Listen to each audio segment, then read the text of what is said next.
Everyone, welcome to our post-game press conference. We have here Coach Kiyokazu Yamamoto and Nagisa Matsuda of the Kobe Shinwa University who won in 4 sets against the Signal HD Spikers.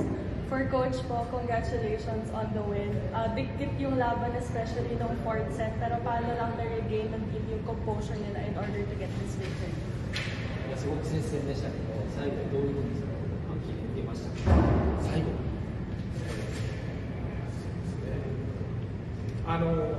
1、2セットが私どもの、チームの調子が非常に良くて、向こうがまだ調子が上がらないままだったので、そこのところで3セット目以降ですね、ちょっと油断が、気持ちの油断があったんじゃないかなと思います。So, first and second set, medyo malaking point. Parang tingin nila wala pa silang competition na sila. Pero parang third set, pero parang putol yung concentrate nila. So, parang bumalik na sila. で、3セット目以降ですね、気持ち的にちょっと弱気になったので、このステージを楽しむように4セット目は気持ちの切り替えを入れました。So, third set, medyo mahina yung loob nila. So, fourth set, sinabi niya sa players, dapat mag-enjoy, paglanta ko, yun yung daw ang advice niya sa players. Thank you, Coach. And for Nagisa, 21 points in this game. All throughout the game, dominant talaga siya for Kobe Shinwa. Siguro paano nilang din na-overcome yung ganung dikdikan or digit na laban din against Signal? まっすぐな接戦を先生に当たって1、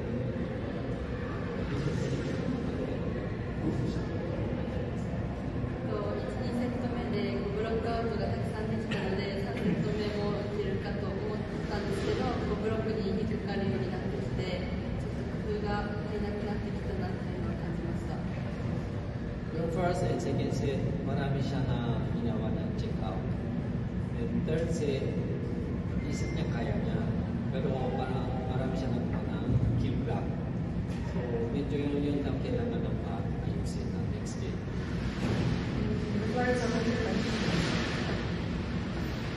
For Coach po, nung 8 years ago po nung huling punta po ng Kobe Shinwa dito, si Coach Shaq po nakalaban ni Coach Kiyokazu din.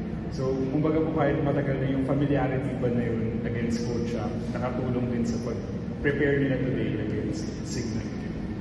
8年前に今年今のチームとなってますよ。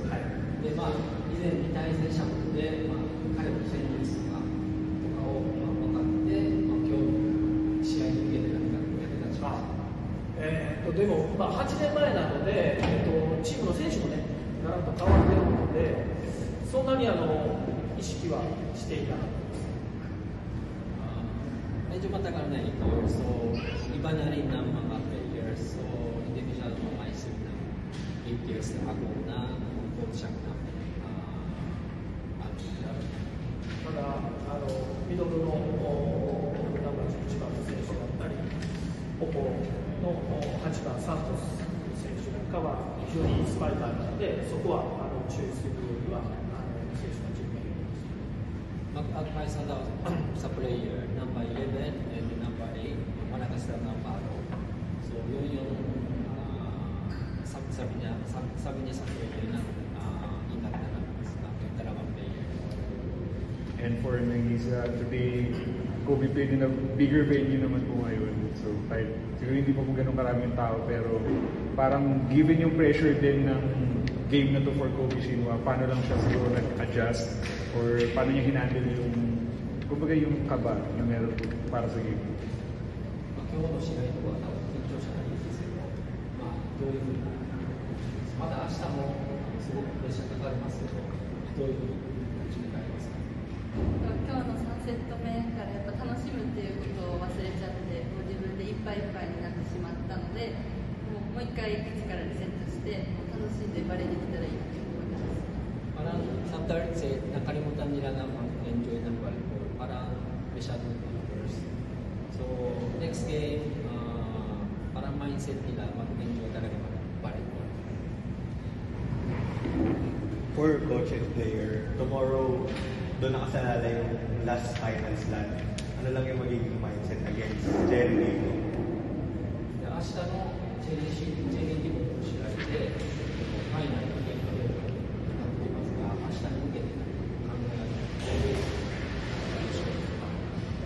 はい、一つの目標としてやっぱりファイナルに行こうというのはチームこちらに行く時に考えておりましたので、チェリー・ティゴのチームに関しては今日帰ってからまたチームでスカウティングします。Bago sila pumunta dito, yung target nila, papasok sa final. So, pag-uwi sila sa hotel, mag-review na lang daw ng Jerry Tigo game, yung mag-watch na ng video. Anong masasabi niya sa Jerry Rico kung yun sa mga napanood niya na games? 今、チェリーティゴの試合見たと思いますけど、チェリーティゴどういうチームですか？